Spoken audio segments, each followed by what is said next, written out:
Ouverture ce matin de la 21e Assemblée générale du Comité national de lutte contre la drogue CND avec un bilan de plus de 15 tonnes de drogue saisies au cours de l'année 2025. Nous en parlons dans cette édition. Et puis le sport sera au rendez-vous avec la grande finale de la Coupe du Faso Dames qui se dispute aujourd'hui, vendredi 29 mai 2026. Ruben Wilson Kodjo nous en dira plus. Mesdames et messieurs, bienvenue au 12h45 sur les antennes de Savane TV. Merci pour votre fidélité. Commençons ce journal avec cette information. Le gouverneur de la région du Kadiogo ordonne la fermeture jusqu'à nouvel ordre de la grande mosquée du mouvement sunnite 6 à la zone d'activité diverses ZAD. L'autorité motive sa décision par la volonté de prévenir des troubles à l'ordre public. L'arrêté signé du gouverneur du Kadiogo, Abdoulaye Bassenga, instruit le commandant de la 3e Légion de gendarmerie et le directeur régional de la police nationale du Kadiogo à faire respecter la mesure. Plus de 15 tonnes de drogue ont été saisies au cours de l'année 2025. C'est le bilan fait par le Comité national de lutte contre la drogue CNLD à l'ouverture de sa 21e Assemblée générale ordinaire qui se tient aujourd'hui même à Ouagadougou. Le comité souhaite l'implication de tous pour éradiquer le fléau de la drogue. Écoutons le commissaire divisionnaire de police Boukari Traoré, secrétaire permanent de lutte contre la drogue au micro de Abdoulaye Kinda. Concernant donc les différentes actions, si je prends donc la prévention, il y a eu plus de 400 000 personnes donc, qui ont été sensibilisées et il y a eu aussi des passages donc, sur les médias donc, qu'on n'a pas pu aussi comptabiliser. Concernant donc la répression, on a plus de 15 tonnes donc, de drogue qui ont été saisies donc, au Burkina Faso par les différentes forces donc, de sécurité intérieure. Et pour la prise en charge donc, des usages de drogue, également là-bas, il y a donc, la prise en charge donc, sanitaire et il y a la réinsertion sociale.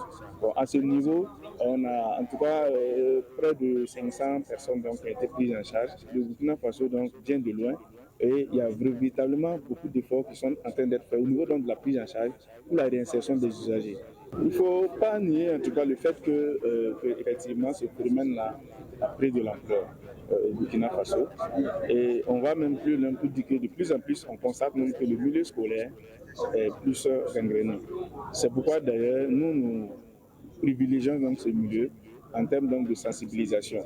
Voilà, il faut s'attaquer donc au mal à la racine pour éviter qu'on ait à traiter donc des adultes plus tard. Voilà. Il faut dire aussi que le contexte sécuritaire aussi ne facilite pas donc la lutte, ce qui aussi met le Burkina au centre des choses.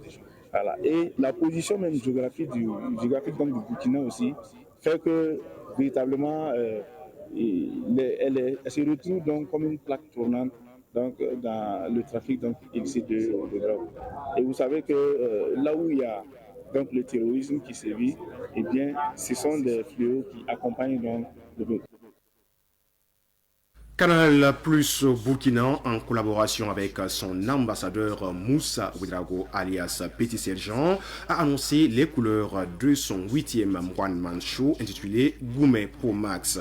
Face à la presse, l'artiste a annoncé les grandes lignes de ce rendez-vous humoristique, très entendu, prévu le 31 mai 2026 à partir de 19h à la salle de conférence de Ouaga 2000.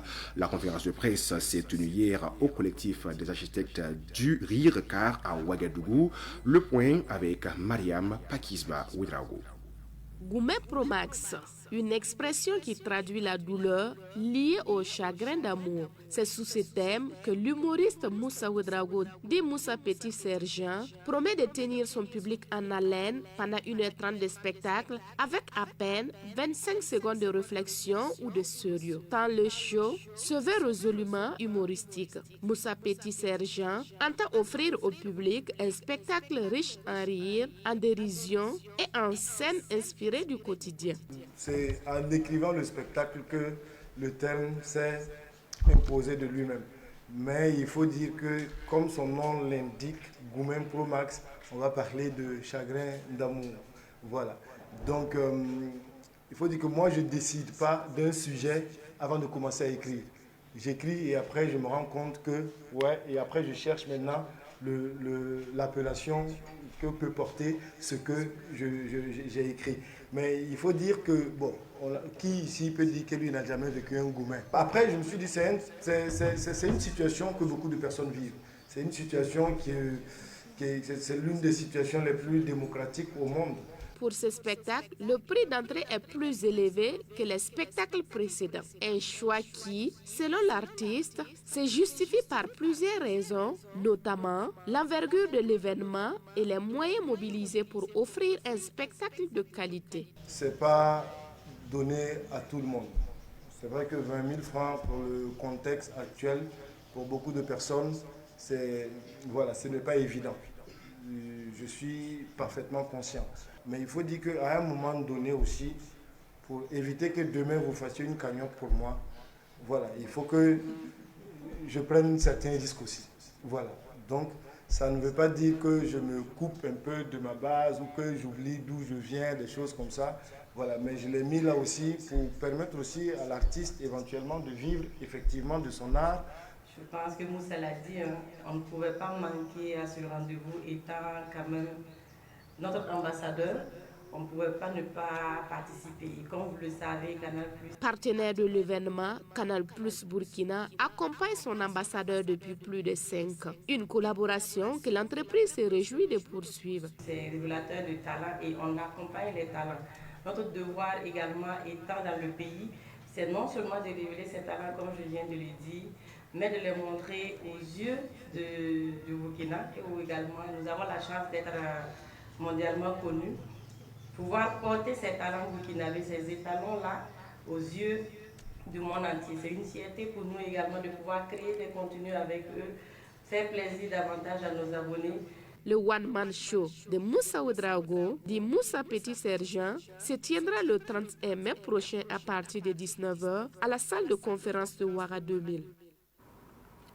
Il faut désormais compter le chantre Emmanuel Orion parmi les chantres de l'Éternel. Il a dédicacé son tout premier maxi de 4 titres le week-end dernier, marquant ainsi son entrée officielle dans le cercle des chantres. La dédicace s'est déroulée à Kouba, dans la commune de Koubri, au sein de son église Salim Ciel Ouvert, en présence de Samuel Moko. Suivons.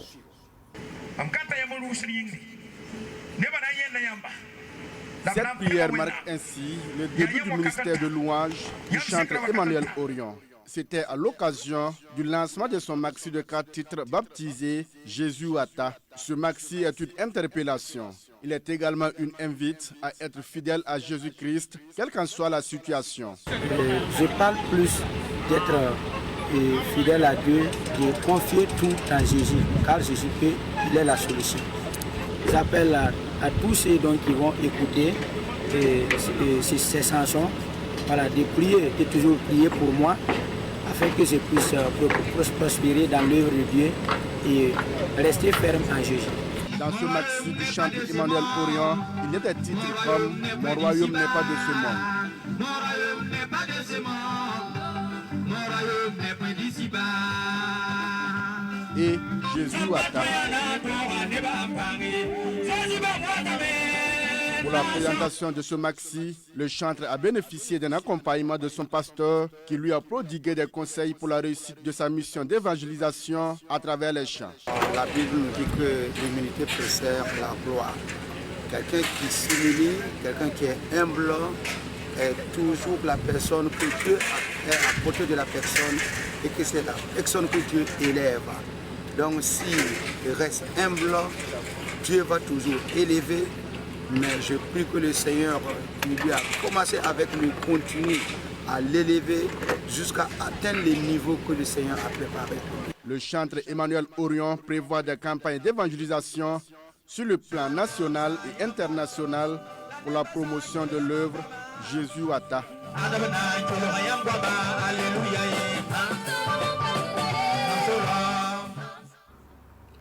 Des centres d'accueil à Bobo-Dioulasso soulagent des enfants et filles en détresse.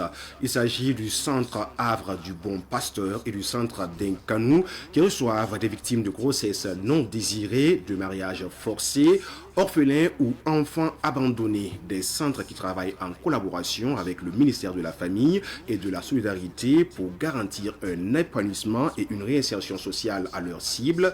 Germaine Farama pour plus de détails.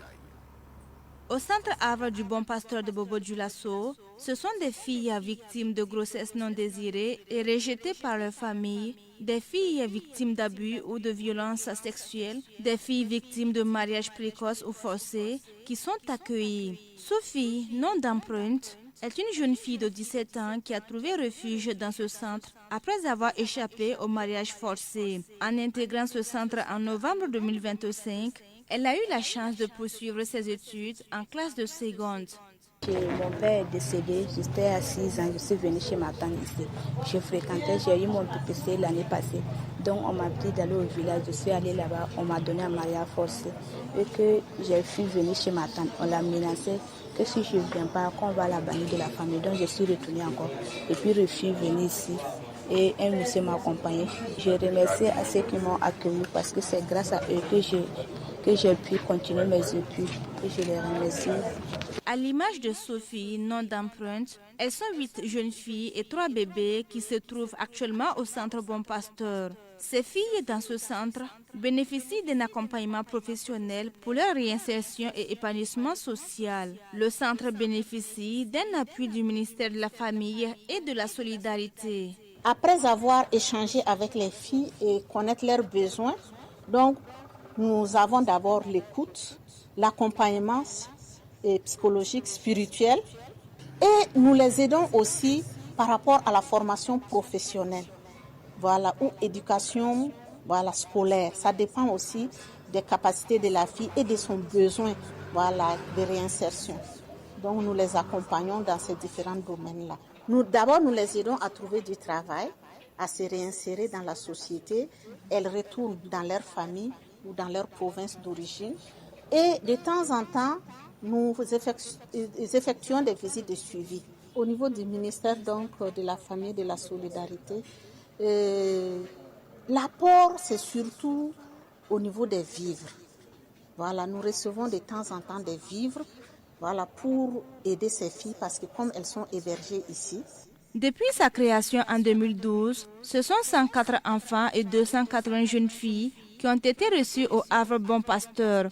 Une des missions du centre d'accueil des filles et femmes en difficulté, c'est la réconciliation de ces victimes avec leurs familles pour leur retour. Et dans cette optique, la responsable du centre lance un appel aux parents. Au niveau des parents, nous leur demandons de veiller à l'éducation des filles. Veiller. Et aussi, l'éducation d'une fille, c'est aussi prendre en charge aussi ses petits besoins. Si la fille aujourd'hui n'a pas le minimum, elle est tentée vraiment pour aller chercher ailleurs. Donc je demande aux parents d'avoir ces soins aussi, cette attention envers les filles.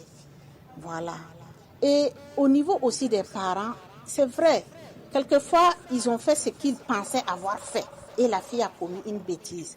Mais ne pas la rejeter dans la rue parce que elle peut soit commettre un infanticide, un avortement, elle peut faire un suicide et tout ça là c'est pas bon.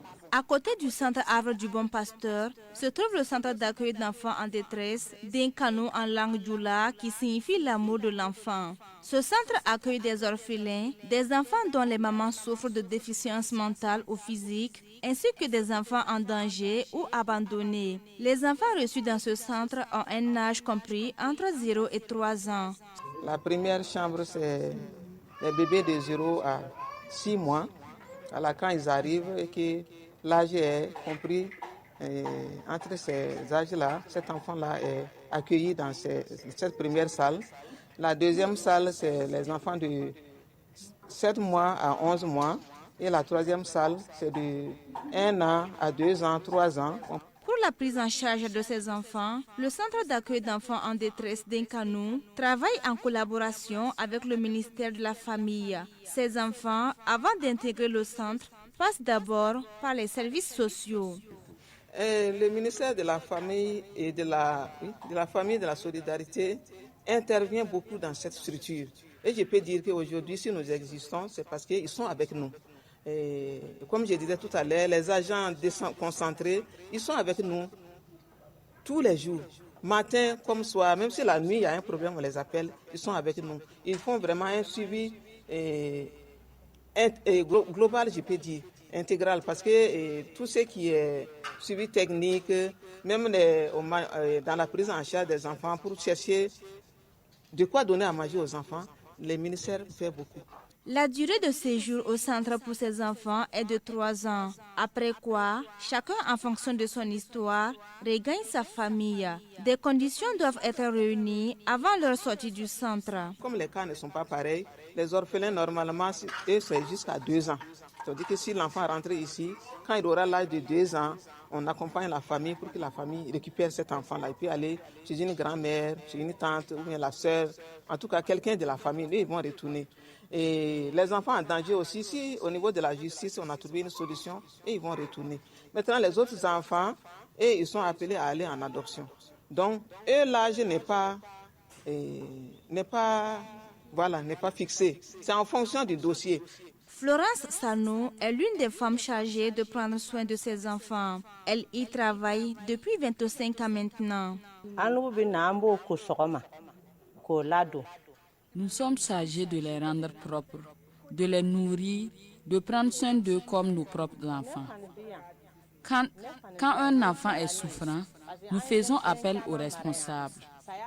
Nous les traitons sans discrimination. Notre grand salaire, c'est lorsque ceux qui sont passés ici reviennent des années après avec leur mari ou femme pour nous saluer. C'est tellement beau.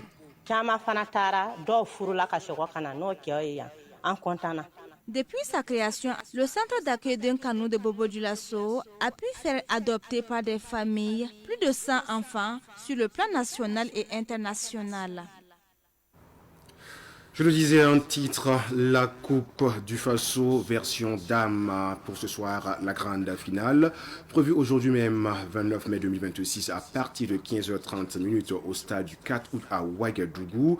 Elle mettra aux prises les étincelles classées 3e du championnat, à l'USFA classée 1er. Pascal Sawadgo, coach des étincelles et le coach adjoint de l'USFA, Amidou Koulibaly, très confiants, promettent une finale de haut niveau à leurs supporters qui feront le déplacement. Il se prononce au micro de Ruben Wilson Kojo. Il faut d'abord féliciter l'USFA pour sa qualification parce qu'on s'est rencontrés en 2018 à Bobo en finale. Donc cette année encore, on se rencontre pour la 2e fois. Il faut s'attendre à un match très ouvert, très engagé parce que les deux équipes se connaissent très bien. On s'est rencontrés au championnat, à l'aller ils ont gagné, au retour on les a gagnés.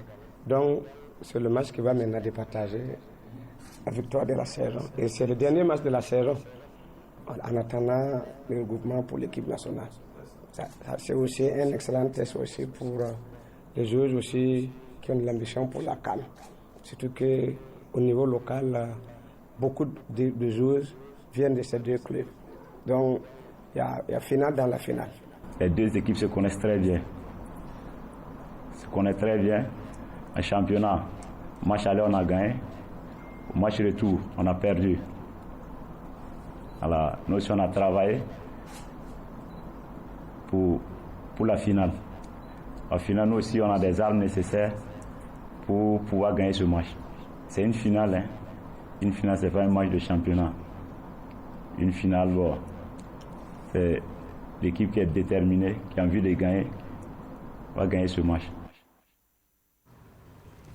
Et c'est la fin de cette édition, mesdames et messieurs. Merci à vous qui l'avez suivi. Passez un excellent après-midi. Bonne suite de programme sur les antennes de Savane TV.